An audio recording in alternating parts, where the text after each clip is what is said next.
Hi, this is Ruth from Tejus Academy and welcome back to another video. In today's video, we are going to discuss understanding phases in clinical trial.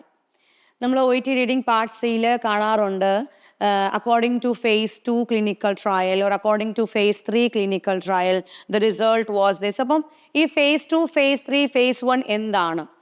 നമ്മളിത് അറിഞ്ഞിരിക്കണം because മെറ്റീരിയലിനകത്ത് അല്ലെങ്കിൽ part സിയിൽ phase 2, phase 3, phase 4 എന്ന description നമുക്ക് അവിടെ ഇല്ലായിരിക്കും. So we must be aware of what exactly is phase 2, phase 3 and phase 4. So that is what we are going to do today. We are going to understand regarding phases in clinical trials. So let's move on to the video. To make it more easy for you to understand, let us see a picture that clarifies it really well. Phase 0. 0 എന്ന് പറഞ്ഞാൽ നമ്മൾ work start ചെയ്യുന്നു. Phase 1 is safety. Phase 1 clinical trialൽ നമ്മൾ നോക്കുന്നത് ആ ഒരു drug, ആ പുതിയ ഡ്രഗ് സേഫ് ആണോ ഇല്ലയോ എന്നാണ് നമ്മൾ phase 1ൽ നമ്മൾ ചെയ്യുന്നത്. What is the optimal dosage and administration? What are the side effects? ഇതൊക്കെ ആയിരിക്കും. ആ മരുന്ന് സേഫ് ആണോ, എത്ര ഡോസിൽ കഴിച്ചാലാണ് സേഫ്, എത്ര ഡോസ് എടുക്കാതിരിക്കുന്നതായിരിക്കും സേഫ് അല്ലാത്തത്, ഇതൊക്കെ നമ്മൾ ക്ലാരിഫൈ ചെയ്യുന്നത് phase 1 ക്ലിനിക്കൽ ട്രയലിലാണ്. Next phase 2. phase 2 ക്ലിനിക്കൽ ട്രയലിൽ ആ ഒരു ഡ്രഗിൻ്റെ എഫിക്കസി ആയിരിക്കും നോക്കുന്നത്. How effective is the new treatment, എത്രത്തോളം ആ ഒരു ഡ്രഗ് അല്ലെങ്കിൽ ആ ഒരു തെറപ്പി ഇഫക്റ്റീവ് ആണെന്നാണ് phase 2ൽ റിസർച്ചേഴ്സ് അല്ലെങ്കിൽ ഇൻവെസ്റ്റിഗേറ്റർ അനലൈസ് ചെയ്യുന്നത്. Then comes phase 3. phase 3ൽ നടക്കുന്നത് കമ്പാരിസൺ ആണ്.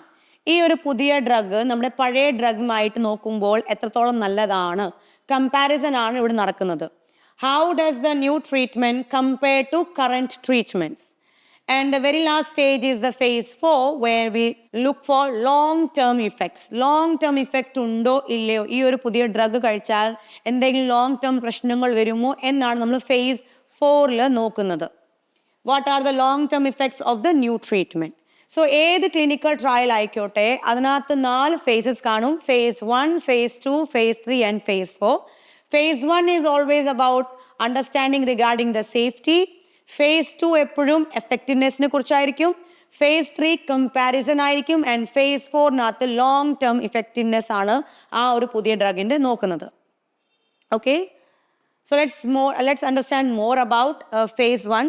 phase 1ൻ്റെ കീ ക്യാരക്ടറിസ്റ്റിക് ഫീച്ചേഴ്സ് എന്തോ ആയിരിക്കും. Like I said, focus on safety and side effects. ആ ഒരു സേഫ്റ്റിയും സൈഡ് എഫക്റ്റും നമ്മൾ phase 1ൽ നോക്കുന്നത്. എത്ര ഓപ്റ്റിമൽ ഡോസിങ് ആണ് നമ്മൾ കൊടുക്കേണ്ടത് അതായിരിക്കും നമ്മൾ നോക്കാൻ പോകുന്നത്. യൂഷ്വലി ഇൻവോൾവ്സ് ഹെൽത്തി വോളണ്ടിയേഴ്സിൽ വെച്ചിട്ടായിരിക്കും നമ്മൾ phase 1 നടത്തുന്നത്. Take several months to complete. കുറച്ച് മാസങ്ങൾ എടുത്തിട്ടായിരിക്കും phase 1 കംപ്ലീറ്റ് ആകുന്നത്. Next phase 2. After establishing basic safety parameters.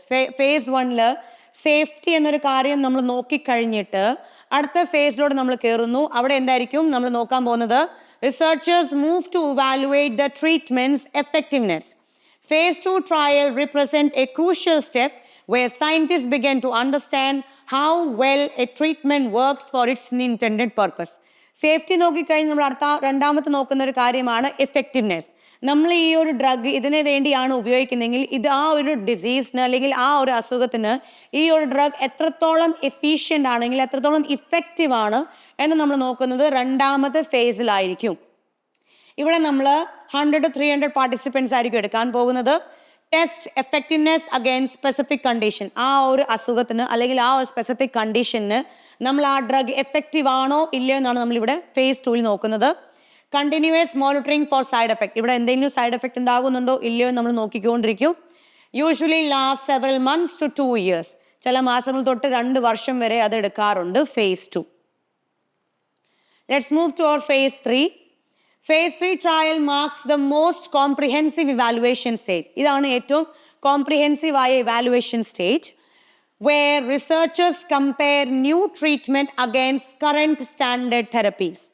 ഇവിടെ നമ്മൾ നേരത്തെ പറഞ്ഞ പോലെ തന്നെ കമ്പാരിസൺ ആണ് നടക്കുന്നത്. ഈ ഒരു പുതിയ ട്രീറ്റ്മെൻറ്റിനെ നമ്മുടെ എക്സിസ്റ്റിംഗ് ആയ തെറപ്പി വെച്ചിട്ട് നമ്മൾ അതിനെ കമ്പയർ ചെയ്യും. ഈ ഒരു ഫേസിനകത്ത് എന്തൊക്കെയുണ്ട്? ലാർജ് സ്കെയിൽ ടെസ്റ്റിംഗ് ആയിരിക്കും. 300 to 300 പാർട്ടിസിപ്പൻസ് ആയിരിക്കും, 3000 പാർട്ടിസിപ്പൻസ് ആയിരിക്കും ഈ ഒരു ട്രയലിനകത്ത് വരാൻ പോകുന്നത്. Comparison with standard treatments, multiple testing locations, പല ലൊക്കേഷൻസിലായിരിക്കും നമ്മൾ phase 3 നടത്താൻ പോകുന്നത്. because we are comparing the drug with the current treatment. Randomized control groups ആയിരിക്കും ഇതിനകത്ത്, duration of 1 to 4 years. 1 തൊട്ട് 4 വർഷം വരെ ഈ ഒരു phase എടുക്കാറുണ്ട്. Now let's move to a last stage, that is phase 4. Once a treatment receive regulatory approval, 3 trial കഴിഞ്ഞ് 3 face കഴിഞ്ഞിട്ട് അത് നല്ലതാണെന്ന് മനസ്സിലായി കഴിഞ്ഞാൽ നമ്മൾ ലാസ്റ്റ് സ്റ്റേജിലോട്ട് വരും. That is phase 4 trial begins. These studies focus on long-term safety and effectiveness in real-world condition. ഈ ഒരു 4ാമത്തെ സ്റ്റേജിൽ നമ്മൾ ഈ ഒരു മരുന്ന് എടുത്താൽ ഇതിൻ്റെ ലോങ് ടേം ഇഫക്റ്റിനെസ് എത്രത്തോളം ആയിരിക്കും, റിയൽ വേൾഡ് സെറ്റിംഗിലായിരിക്കും നമ്മൾ ഈ phase 4 നടത്തുന്നത്.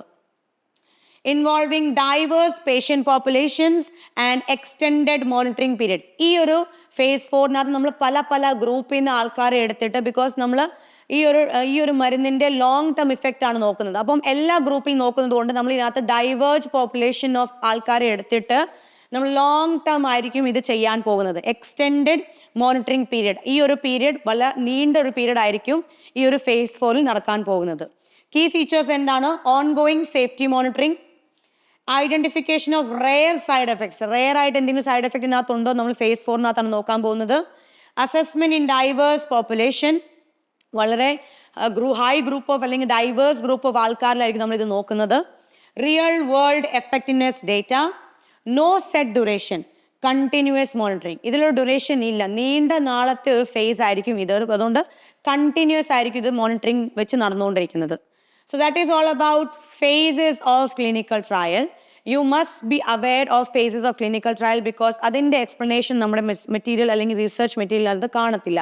So we must have that awareness regarding what phase they are talking about, and ആ ഫേസിൽ എന്താണ് നടക്കുന്നത് നമ്മൾ തന്നെ അറിഞ്ഞിരിക്കണം.